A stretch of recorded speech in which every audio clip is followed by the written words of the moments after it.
Salam sejahtera Malaysia, terima kasih kerana menonton video-video dalam channel ini. Sebelum kita mula, jangan lupa untuk tekan tombol subscribe, share, like dan komen. Let's go! Salam sejahtera dan selamat petang kepada semua pendengar. Ada satu berita yang baru saya terima, baru sahaja tadi, berkaitan dengan kes Zahid Hamidi di mahkamah. Tajuk berita ini adalah Zahid dinafikan perbicaraan adil jika keterangan Fadzlity ditolak. Berita penuh, keterangan bekas setiausaha Akbar Datuk Seri Ahmad Zahid Hamidi perlu diterima oleh mahkamah selagi mana ia berkaitan dan menyentuh isu kredibiliti bekas setiausaha eksekutifnya. Demikian ditegaskan peguam mewakili bekas timbalan Perdana Menteri itu, Hisham T.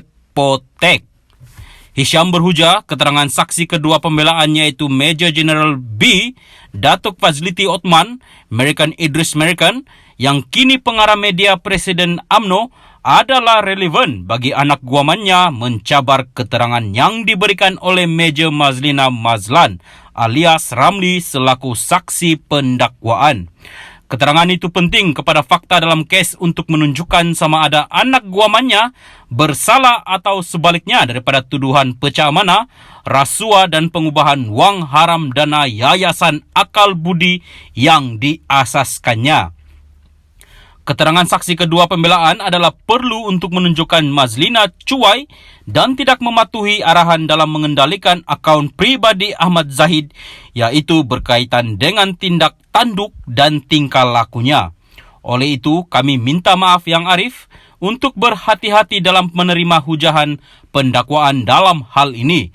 Jika Yang Arif menerima hujahan itu, ia akan menafikan hak tertuduh untuk mengemukakan pembelaannya secara berkesan dan seterusnya untuk mendapatkan perbicaraan adil sebagaimana dijamin oleh perlembagaan. Kami menyatakan bahawa selagi keterangan yang hendak dimasukkan itu ada kaitan bagi mencabar saksi pendakwaan dan ia menyentuh isu utama dan bukannya sampingan, selagi ia ada kaitan dan relevan, maka ia hendaklah diterima, katanya.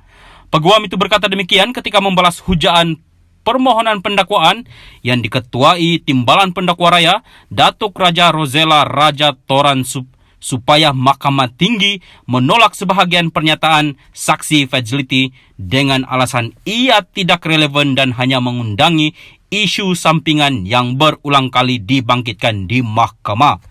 Sementara itu, Raja Rosella berkata pembelaan tidak boleh menggunakan pakai peruntukan Seksyen 153-2 Akta Keterangan 1950 kerana ia mesti menunjukkan bahawa Mazlina berat sebelah terhadap bekas majikannya.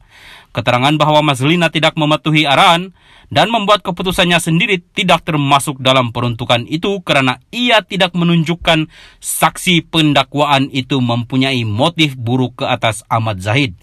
Bagaimana keterangan ini jika diterima oleh mahkamah?